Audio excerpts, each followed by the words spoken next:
Reverend, welcome to the program. I wonder first, before we play you some of the really devastating audio that's come out from the border, what in general you make of what's happening there right now? This policy, the separation of families, can best be described as morally reprehensible, anti-Christian, and anti-American. It is completely unnecessary, without a doubt. It is egregious, and we must find an expedited solution as expeditiously as possible. We're calling upon Congress to act this week. Ted Cruz, Dianne Feinstein, John Cornyn, others are offering solutions that will bring an end to this tragic, horrific policy. Reverend, one of the other senior senators, Lindsey Graham, has said the president himself could end this with a phone call. It's not federal law. He could end it with a phone call. Have you advised him to do so? Have you been in contact with him at all? I haven't been in contact with him on this matter. In full disclosure, again, it's not a Trump bill that he signed. This is the convergence of a 1997 Flores settlement with the Clinton administration, subsequently the convergence of George W. Bush's Wilberforce Act. We've had great intentions, by the way, against human trafficking. And then the U.S. Circuit Court of Appeal in 2016 expanding the Flores settlement and the Wilberforce Act. So it's actually the Trump administration implementing policy already in place with zero sort of grace. Again, it's wrong. It's morally reprehensible. It's anti-Christian. I'm calling upon Congress and the president to act as soon as possible. We can't separate families. There's nothing Christian about it. There's nothing redemptive about it. Listen, I agree with the president. We have to protect our border. I agree with the president. We have to stop illegal immigration for many purposes, even from a moral imperative to end sex trafficking and human slavery and the coyotes exploiting people on the border, without a doubt. But this is not the best way to get the message across. In the matter of fact, I find it to be reprehensible to use children as tools of political expediency. So, Reverend, I want to play you this audio that has really been shocking people. It's come from ProPublica. It's a non-profit investigative journalist operation. And it's audio that was taped of these children at the border in severe stress and distress. Let's just listen.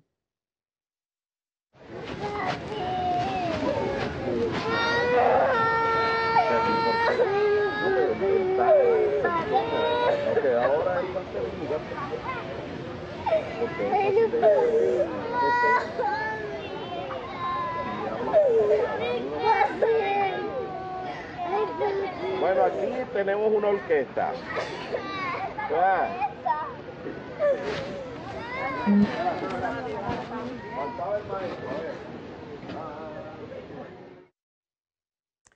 Reverend, I saw you shaking your head there. You know what's ironic? I'm moved by this. Let me tell you why. For those that don't understand the Spanish vernacular in your audience, the border agent is actually saying, well, look what we have here. We have an orchestra playing. What we need is a conductor. My God, these are children crying out for help, crying out for dad, crying out for parents. This is so wrong. What we're hearing right now, by the way, what we're hearing right now is the crescendo of voices from a base that supports, by the way, strongly supports this president on religious liberty, on life issues, on so many issues that expand our ability to preach the gospel of love, grace, truth, and hope. So we support the president on this matter. But that same base, listen, we reached a tipping point when Franklin Graham, one of the most conservative evangelical leaders, not in America, but on the planet, when Franklin Graham comes out and says, this is completely wrong. There's nothing right about this whatsoever. So we've reached that crescendo now where the evangelical supporting base is calling out for the president and Congress to act immediately on this matter. So, Reverend, I wonder then, talking about people who support the president is really important because they have the credibility with the base. So you're talking about the evangelicals, a very, very key plank of his base. But also we have the conservatives, some might call it right-wing media, for instance, on Fox News. So I wonder whether you think they also need to change their tone. This is what Ann Coulter, a very, very prominent supporter of the president on this harsh immigration policy, this is what she said on Fox News about this tape and about the heartbreak of the kids. Just listen. These child actors weeping and crying on all the other networks 24/7 right now. Do not fall for it, Mr. President. I mean, that's brutal. Child actors, child actors, child actors. Listen, I have, in full disclosure, I have friends on the Fox News Network, and I can assure you that Ann does not speak on behalf of the Fox Network or on behalf of many of the correspondents or pundits whatsoever. Without a doubt, child actors, that's just silly. Again, that's intellectually naive, emotionally brutal, and silly. Absolutely wrong. Hey, there are midterms coming up. There are midterms coming up. And that same 81% evangelical supportive base that does support the president and commends him and applauds him on so many issues, by the way, that same base may not turn out this November if this policy is in place, intact. I can assure you, there is great angst and consternation on behalf of evangelicals around this issue of separating families. Again, there's nothing Christian about it. It's actually anti-Christian. If there's anything Jesus advocated for, was protecting children. Let the children come unto me, because theirs is the kingdom of heaven. So Christ is the quintessential child advocate in all of the universe. And this policy runs counter to the spirit and the ethos of Christ. You know, you said it doesn't represent Fox, but actually Laura Ingraham, who's another very, very prominent Fox commentator and contributor, said that, you know, these cages that the kids are being put in, she called it summer camp, this sort of detention area for the kids. Yeah, so the thing is, it may not represent the whole of Fox, but it's a very, very loud voice for Trump supporters. And I just wanted to ask you, because the facts are here. CNN did a poll, and basically it shows that the overwhelming majority of Americans, 67%, disapprove of this zero tolerance policy, this separation policy. But when it comes to Republicans, 58% approve. You know, they're getting, I don't know where they're getting their info from and why they approve. What would you say to that? Well, I would say to all Republicans and all conservatives that advocate this idea and notion. Let's, historically speaking, well, since 1980, the Republican Party has been the champion of what? The pro-life, pro-family platform, right? The pro-family platform. You can't be both pro-family and be in favor of separating families. There's a lack of a cognitive continuum there, and even a moral continuum. So if you are pro-family, you can't support separating families. Again, it's this dichotomy we create. I am in favor of border protection. I am in favor of stopping illegal immigration, but I am equally opposed to separating families. Why do we have to be either or? And that's the problem. Some suffer, both on the left and on the right. They suffer from myopia. They have a tunnel vision, and they lack some sort of a comprehensive meta-narrative. We need to stop this. And conservatives need to realize there are midterms coming up, and they need to mobilize the base. 80% of evangelicals supported Donald Trump. That's a strong base that turns out to vote midterm and every 4 years. This base right now is full of consternation, angst, and becoming very upset. There is righteous indignation rising up right now in the evangelical community around the issue of immigration and the separation of families.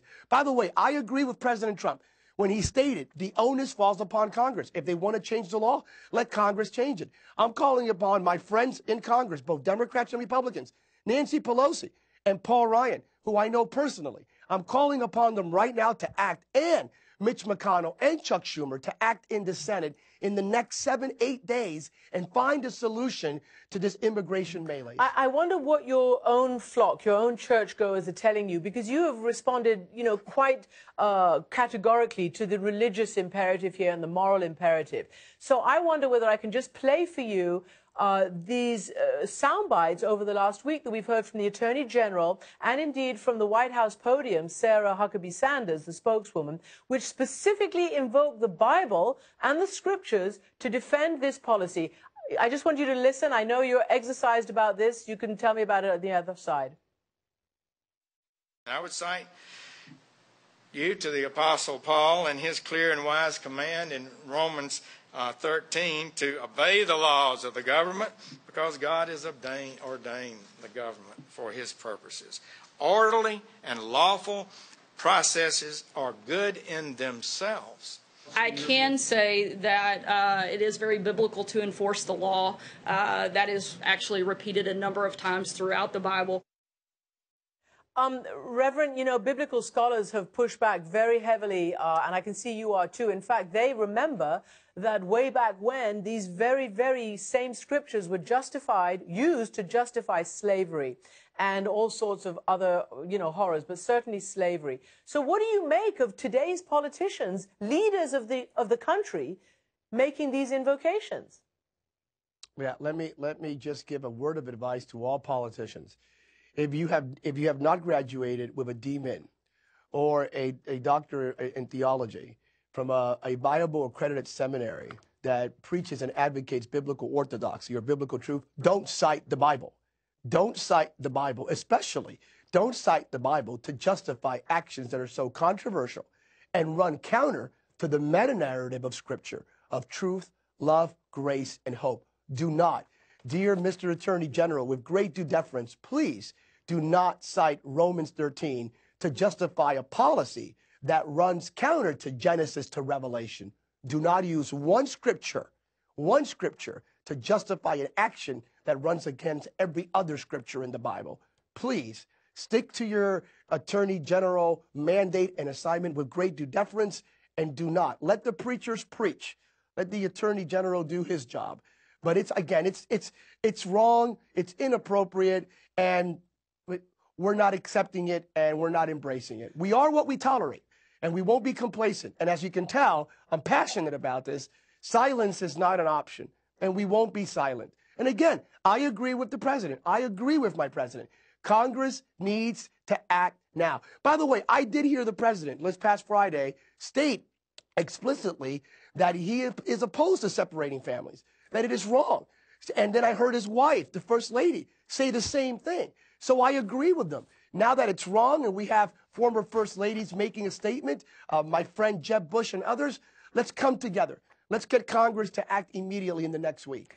Reverend, I think, listen, you're absolutely right. Congress has punted this over and over again. It's a real shame, and it's now reaching its terrible human cost and crescendo on the border. But many are also saying the president is punting as well, because he could stop this. It is not part of any mandated policy. It's his own administration's policy. But what I want to ask you this is, I wonder whether you can look at this graph that we're putting up, which basically shows that the whole premise is that America is being overrun with illegal immigrants. That's what President Trump said again. But in fact, arrests of migrants are down under President Trump, something like half from what we saw under President Obama. So it kind of undermines the premise that somehow there's a terrible danger afoot and a great threat to the republic. We got to balance this out.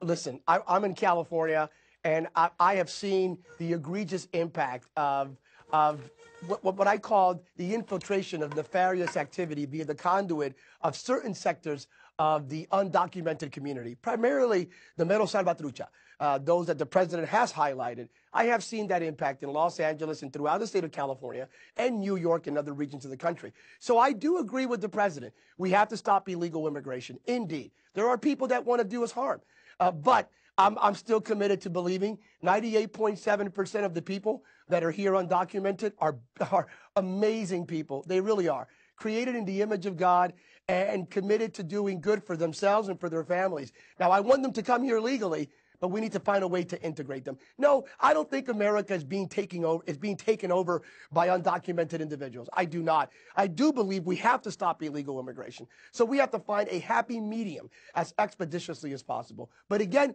we have to redeem the narrative. This nation is blessed by immigrants historically. I believe immigrants are a great blessing to America indeed. Hey, listen, they're God-fearing, hardworking, and they have an amazing, amazing commitment to family. God, family, and hard work. Are these anti-American values? Absolutely not. So immigrants may actually enrich the collective of the American experience. A really important message, and certainly from your perspective. Reverend Samuel Rodriguez, thank you so much for joining us from California tonight. Thank you for having me.